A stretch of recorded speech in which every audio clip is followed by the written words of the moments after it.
Good morning and welcome to Liberty Day Institute's Visiting Scholars Program, as we call it. We're going to wait just a minute for everybody to come online.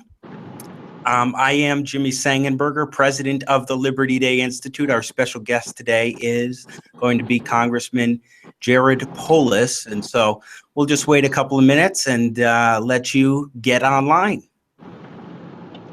Thank you, Jimmy. Happy Veterans Day to you. Happy Veterans Day to you as well, Congressman. We appreciate you doing this. And we'll give you a few minutes to introduce yourself and talk about why you're here as soon as we get a few people loaded up. It'll take a minute for people to get squared away.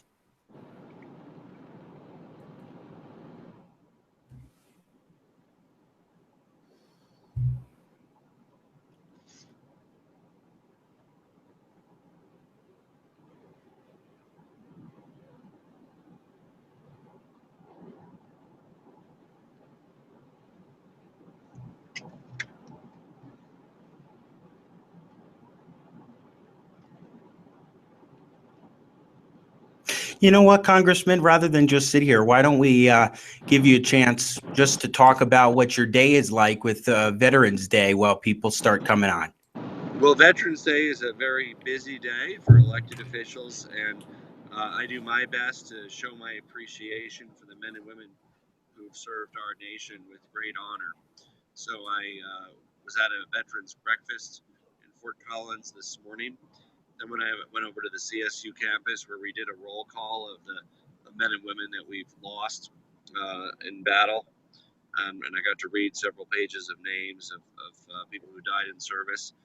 Then I met with some veterans who are currently students at CSU to hear about some of the issues they face. Now I'm going to a statewide veterans ceremony, which will be located at the at UMC ballroom at CU. To further observe the day that we have to recognize the contributions of veterans from across our nation. I want to wish everybody a happy Veterans Day. If you are just joining us, my name is Jimmy Sangenberger. I am the president of the Liberty Day Institute. What we're all about is educating youth and keeping the republic, talking about and teaching the U.S. Constitution, Declaration of Independence, and American government to students all across the country, and especially here in Colorado. We are very excited to have as our special guest for what we're calling our Visiting Scholars Program, U.S. Congressman for the 2nd Congressional District, Jared Polis, is with us. Congressman Polis was just talking about what he is doing today. He's on the road going to Veterans Day events. Happy Veterans Day to everybody who is joining us today. Congressman, I'd like to give you the opportunity to talk about why you're here, why you're supportive of civic education, and what Veterans Day means to you. Well, you know, the foundations of our republic is really our Constitution, and raising awareness of our founding documents. Of course, the Declaration of Independence, the Constitution, is a tremendous should be a tremendous priority for all Americans. For us to be able to appreciate the freedom and liberties we have, we need to know what those are. First, to be able to be active citizens and participate in making our own decisions through government, we need to know how that government is set up as defined in our Constitution. Excellent. Well, let's get to some questions that we have from students around your congressional district. And I want to start with a few personal ones. By way of background, how long have you been a congressman, and do you like your job? These are questions from Arlo and Kayla. Hi, Arlo and Kayla. I was first took office in 2009. So that's over 6 years ago. I've had the honor of representing Colorado in United States Congress for 6 years, and I'm honored every day to do it. And I do enjoy it as an honor to be able to give back to this great country, which has given so much to me and my family, to be able to spend my time and effort trying to represent Colorado and Washington.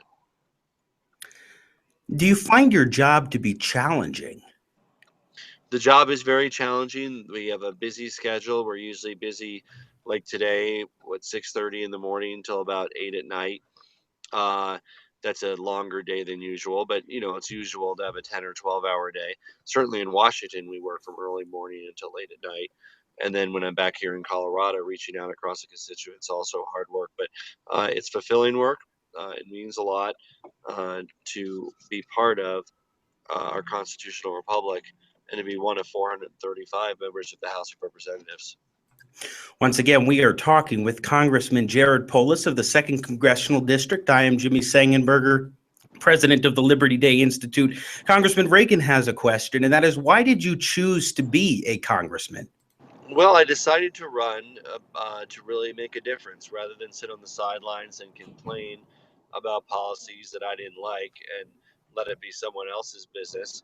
I decided to make a difference myself and to give back and put my name in to run and got the most votes and therefore had the opportunity to serve. Next question is from Jordan, wondering what kinds of things you do in your job on a daily basis. You talked about how long it is, but what are the different things that you have to do? Right, we meet in different committees, so Congress divides their work up in different committees. I'm on the Rules Committee, the Natural Resources Committee, and the Education and Workforce Committee. We also have to have a debate on different issues on the floor of the House. That's what you might see on C-SPAN. I also have to go vote on the floor of the House, usually 2 or 3 times per day. And then I meet with different constituents from Colorado and others who come back to Washington to meet with me to make sure I'm aware of their concerns. So those are some of the kinds of things that we do in a typical day in Washington. I like this question from Anthony. It is, if I wanted to be a congressman, what would I need to do to prepare? Well, one thing you need to do, according to the U.S. Constitution, is be 25 years of age. So you might need to be a little bit patient until you turn 25 so you can run. To be a senator, you would need to be 30 years of age. And to be president of the United States, according to our Constitution, you need to be 35 years of age. You can have any background to run for Congress. We have people who are doctors, teachers, lawyers, retired military. I was in business before I ran, a businessman, and we have other businessmen and women too. So whatever background you have, the beauty of Congress is it really is a people's body. And I think people value some kind of real life experience, regardless of what it is, before you run for office.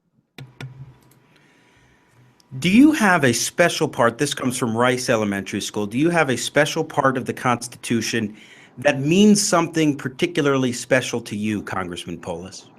Well, I'm going to mention too, since I happen to be a member of Congress, I of course am partial to Article 1, Section 1, which is what defines the legislative branch. And I'm part of that branch and excited by that. Personally, as an American, I appreciate the Bill of Rights because rather the first 10 amendments, rather than talking about the way government is set up or what they do, we actually talk about what government can't do and the rights that we as Americans inherently have. And it's a very important part of our Constitution.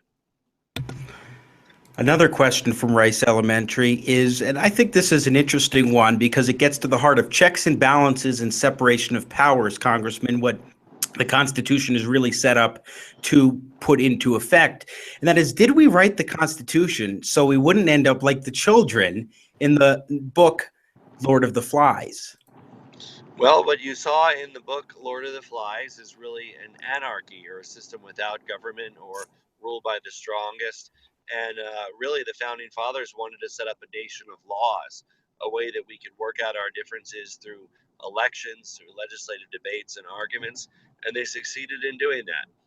Here we are, really at almost over 220 some years since the Constitution.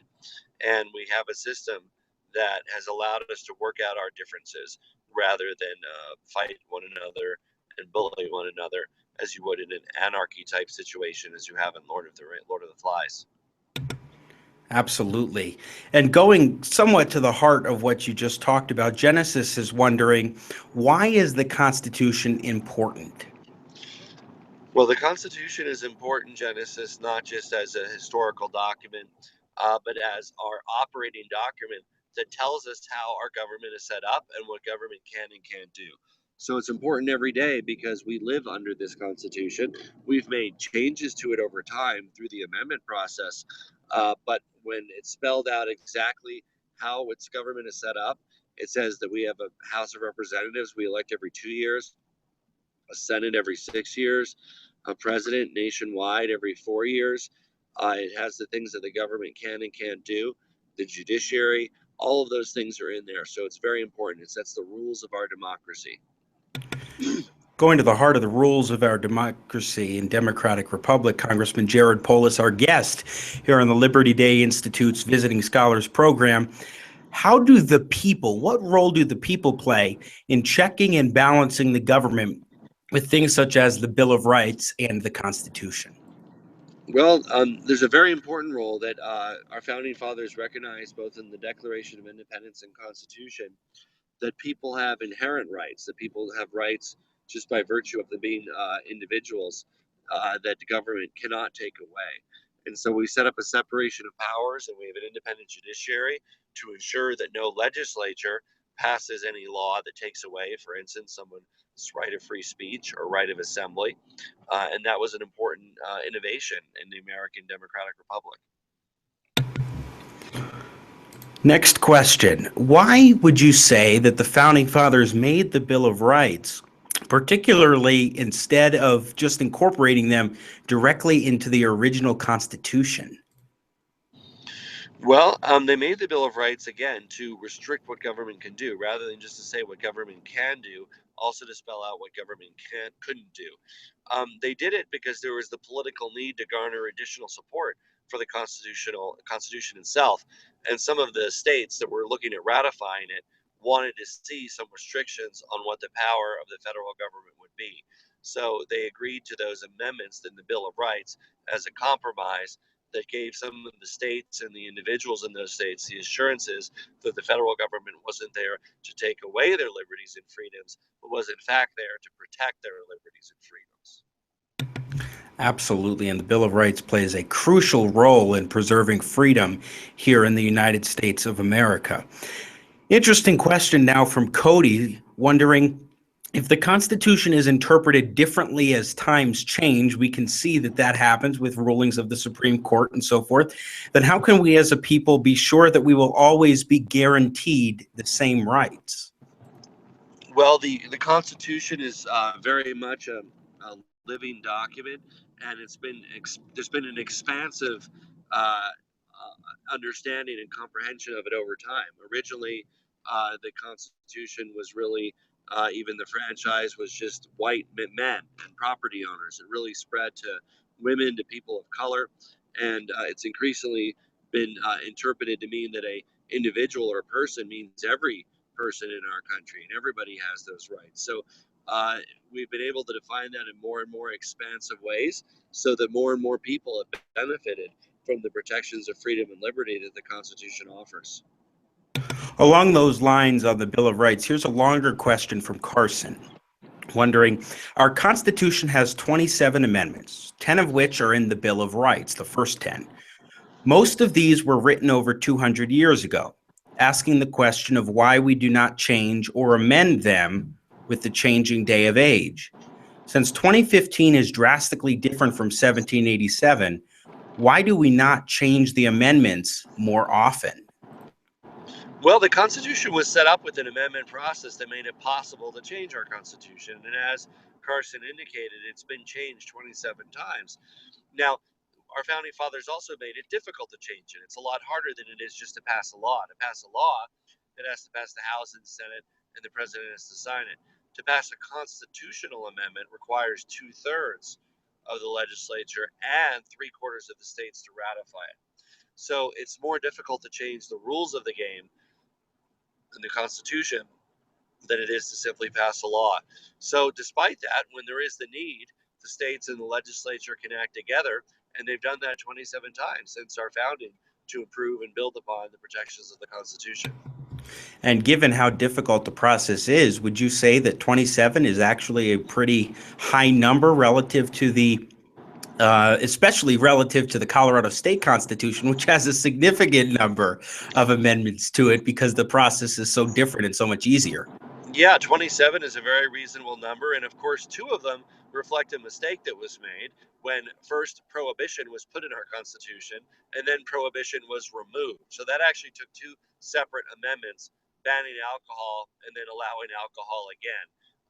And so those two kind of are taken out. There's really 25 that are active, but there was an amendment and then a retraction of an amendment as well.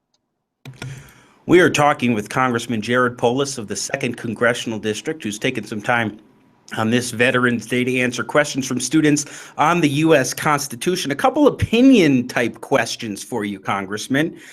Does everything in your mind in the Constitution that it states still apply to today's society, or is there anything that needs to be adjusted? This question comes from Michaela. Is there anything you might think should be changed in the Constitution? Well, there are some constitutional amendments I support. I certainly think the Constitution, the protections that it offers, are just as important today as they were in the 1790s. I do support two constitutional amendments. One is called the Equal Rights Amendment, that would give women equal rights under our Constitution. The second amendment I support is a balanced budget amendment that would require Congress to balance the budget, except for in a time of national emergency. So those are the only two amendments that I sponsor to change the Constitution currently. Now, this one gets into the complicated role of national security and freedom in our society. Clayton is wondering, in a post 9/11 society, where everyone is conscientious of the dangers in the world and how quickly dangerous situations can develop, do you think that the government's prioritization of national security is starting to impede on our personal freedoms and privacy? I do believe that the government and specifically some agencies like the NSA have exceeded their constitutional authority to engage in warrantless wiretapping and other forms of surveillance. I think there needs to be a legal process around government surveillance where a court signs off on that. And I believe it to be unconstitutional to engage in mass surveillance of all of our cell phones without any warrant or probable cause. Once again, we are talking with Congressman Jared Polis. So how do you think, this is a curious follow-up question, how do you think we can balance out national security and our freedoms and liberties? Well, I think that we have to do that, and the two are complementary because if we protect our, as it was famously said, I mean, if we protect our liberty at the expense of our freedom, we have neither. We have to protect what makes it special, our constitutional system, our Bill of Rights. And if we violate that in the name of protecting that, then what are we trying to protect? So we just need a reasonable process in place where if somebody is suspected of terrorism activities, a warrant can be quickly gotten, and they can, just as any other person who's suspected of a crime, can certainly have surveillance against them. And if they're calling people, warrants can be grabbed against those people as well. It's very interesting what we see going on in our society today, especially in a land of opportunity and freedom that is faced with the consequences of terrorism and other threats in our modern age. Curious question here from Rice Elementary. How would you say the Constitution and the Declaration of Independence are connected, Congressman? Well, they're philosophically connected. The Declaration of Independence, of course, predates the Constitution, and the Declaration of Independence makes the moral case for the Constitution and the concept that we as individuals have the right to govern ourselves. So they're philosophically consistent with one another. Our Declaration of Independence established the right of Americans to set up our own government and to protect, that government would have the right to protect our life, liberty, and pursuit of property.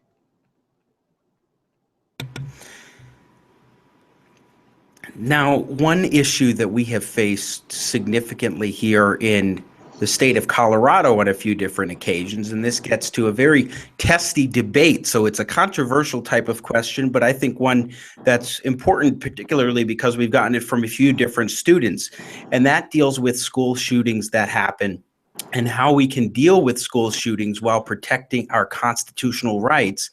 And one particular question is, could we have police officers at schools? So how can we address the issues that we're facing with security on campuses of all different grade levels, in colleges, high schools, elementary schools, to be able to protect students while also protecting our constitutional rights, Congressman? Many schools do have police officers. They're called school resource officers. There's many schools that have those. Um, and of course, just because in our Second Amendment we have the right to bear arms, that doesn't mean that people have the right to bring their weapons into schools. They don't. Schools in Colorado are gun-free zones. The students are not allowed to bring guns to school, and that is consistent, of course, with the Second Amendment. We have the right to bear arms, but that doesn't mean that you have the right to bring it wherever you want. We have concealed weapons laws, and you need a concealed weapons permit if you want to carry a concealed weapon. And on somebody's private property, it's really up to them whether they want to allow people to carry guns or not, just as it's up to them to decide anything else with regard to their private property. Once again, we are talking with Congressman Jared Polis. I think that was a fairly fair answer, Congressman, especially on a very tense and difficult issue that we're facing. Another one that we've been facing for the lifetimes of many of our students has been war. And an interesting question here is, why are there wars? How can they happen? And how can we prevent them from taking place? Well, there has been almost an ongoing war uh, since September 11th. Afghanistan, Iraq, Syria, military action. So we've largely been in a constant state of war the last 14 years. That always hasn't been the case. We've had, of course, many periods of peace in our country, and I hope that we can return to a period of peace and certainly cease unnecessary overseas actions that are not needed to protect our country and are very costly. Another question in regards to some of the issues that we're facing. It goes to the heart of education, and I'm going to broaden this question a little bit because they're specifically asking about PARCC testing, TCAP testing, the big tests. And just to ask you a question about education, what do you think we should be doing right now in terms of education reform to make schools better for students across the state and country? One of the important roles that Liberty Day plays is highlighting the importance of civics education, awareness of our constitutional republic, our founding documents. That's a very important part of education. Now, of course, to be able to appreciate those documents as an example, you also need to learn how to read and have reading comprehension. So make sure that kids that can gain the reading comprehension that they need to understand documents like the Constitution and Declaration of Independence are critical, as well as making sure they develop the numeracy skills, the math skills, and the science skills that they need to have to be able to go to college or to be able to enter the workforce after high school. And another related question, just in terms of the students that are watching, what do you think about the importance and necessity of really focusing on education, whether it's civics education, math, science, and the benefits that come from that in an individual's life? Well, for the students that are watching, nothing could be more important than your education. Uh, if you plan to go to college, making sure you have all the skills you need to succeed at college. And that means meeting their entrance requirements and being able to do your writing and reading comprehension and science and math at a college level when you graduate. If you don't plan on going to college, you still need these skills, whether you plan on an apprenticeship program or community college. It's very important that you are able to successfully achieve the graduation requirements of 12th grade, because they are in many ways just the entrance requirements to life. The entrance requirements to life. I like the phrase of that, Congressman Jared Polis, our guest here on Liberty Day Institute's Visiting Scholars Program. Just a few more minutes with you, and I want to talk about Veterans Day as we finish up here. I want you to talk, please, for just a moment about the sacrifice of our veterans, what they do, and what it is that they have sacrificed so much for, especially given our Constitution and the rights and freedoms that we have and hold so dear. Well, it's great to talk about this on Veterans Day. The men and women who have defended our liberty and freedom, defended our constitutional republic, both abroad and here at home. veterans who've served in times of peace and served at the ready, and veterans who've served in theaters of war. I had the opportunity to meet several World War II veterans this morning at breakfast, including a gentleman who received a Congressional Medal of Honor for his service in the 442nd as a Japanese American serving in Italy and in Germany in World War II. We, as a society, need to express our appreciation, our gratitude for veterans, to honor the commitments we made through veterans benefits, through healthcare, to make sure that they know that their contributions are not forgotten. And that's an important thing to do, not just today on Veterans Day, but really every day of the year. And if you could, especially given the sacrifice that you, as you just so aptly noted, Congressman Polis, take a moment to talk about the importance of educating ourselves on the Constitution, on American government, on what it is, those different things that are so crucial that our veterans have sacrificed so much for. Well, pick up a Constitution, and Liberty Day distributes them. They're also on their website and all over the web. Read the Declaration of Independence. These documents are available for you to read and learn about. There's great materials that Liberty Day and others have made available. And it's really the responsibility of every American to be able to participate in this system. We, as one of our founding fathers said, through the Constitution, we've been given a republic if you can keep it. And the challenge is to us to maintain and keep this great experiment in democratic republic, which has endured over 200 years, and to make sure that it endures for the next 200 years. Before we let you go, Congressman Jared Polis, and I want to thank you so much for taking the time today here on Veterans Day this morning to share with us your thoughts on the Constitution. I want to give you the opportunity to share anything else that's on your mind today before we let you go.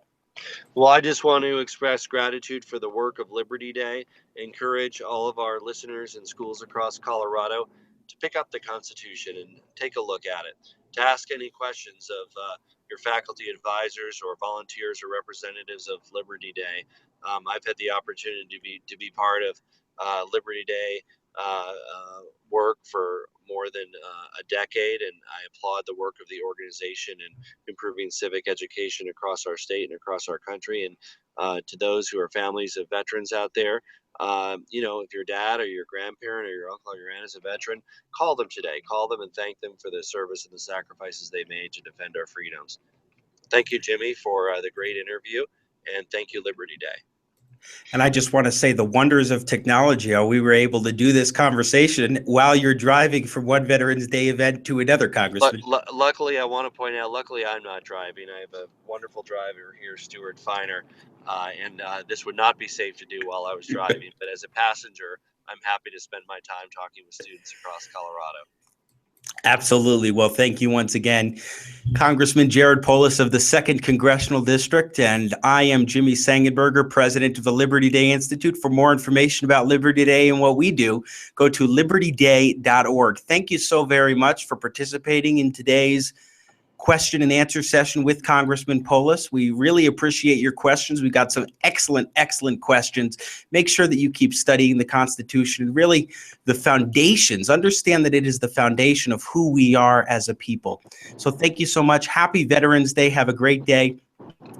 And we wish you the best. I'm Jimmy Sangenberger signing off.